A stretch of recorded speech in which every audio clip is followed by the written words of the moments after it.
आपने अंतर्राष्ट्रीय चुनौतियों का जिक्र किया, मैं बिल्कुल आपसे यही पूछने वाला था।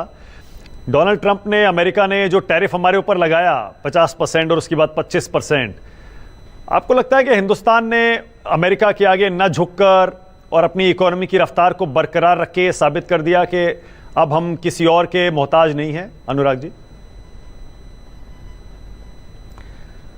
ये नए भारत की बुलंद तस्वीर आपको देखने को मिलती है बजट में भी और भारत के निर्णयों में भी। चाहे देश की सीमा सुरक्षा की बात हो, 7,40,000 करोड़ का बजट इस साल हमारा है रक्षा क्षेत्र का। इसका मतलब हमारी सीमाएं और सुरक्षित होंगी, रक्षा क्षेत्र में हम और बेहतर करेंगे। जहां तक आपने अमेरिका की बात की, मैं कहता हूं दुनिया का कोई देश क्या ना हो, भारत अपनी टर्म्स एंड कंडीशन पे आज काम करता है, दुनिया के साथ सहयोग करता है। दुनिया के लिए भारत बड़ा बाजार है और दुनिया भर भारत के लिए बाजार बने।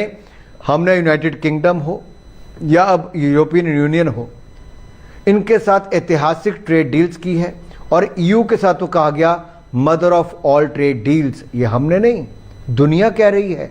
ये मोदी जी के नेतृत्व की कहानी है कि आज भारत इस स्थिति में खड़ा है कि दुनिया हमसे हाथ मिलाने के लिए तैयार है और हम अपने कदम आगे बढ़ाकर दुनिया की तीसरी बड़ी अर्थव्यवस्था बनने के लिए तैयार है। ओके। और अमेरिका के साथ भी हमारा जल्द ही ट्रेड एग्रीमेंट होगा, मैं आपको ये भी सुनिश्चित करना है। बहुत बढ़िया। ओके, अब आप जब कहते हैं कि भारत दुनिया की तीसरी सबसे बड़ी अर्थव्यवस्था है और हमारे पास पैसे की कोई कमी नहीं है, क्या मतलब आप ये देश को भरोसा दिला सकते हैं कि हमारे पास पैसे की वाकई कोई कमी नहीं है?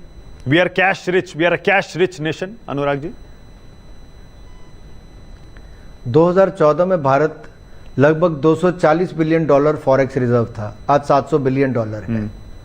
तो देश के सामने है, कांग्रेस के समय खजाना खाली था या बहुत कम था, आज देश का खजाना भरा हुआ है, 700 बिलियन डॉलर फॉरेक्स रिजर्व्स है। और यही नहीं, राजकोषीय घाटा मात्र 4.3% है। हाँ। बजट 53.47 लाख करोड़ है। और एक बात आपको और कहूं, 2014 में 12 में से 11 बैंक पीसीए फ्रेमवर्क में थे, यानी कि कगार इस तरह पे थे कि वो घाटा ही था। हम लोगों ने रिफॉर्म्स लेकर आए, आज 12 के 12 बैंक मुनाफे में हैं। नहीं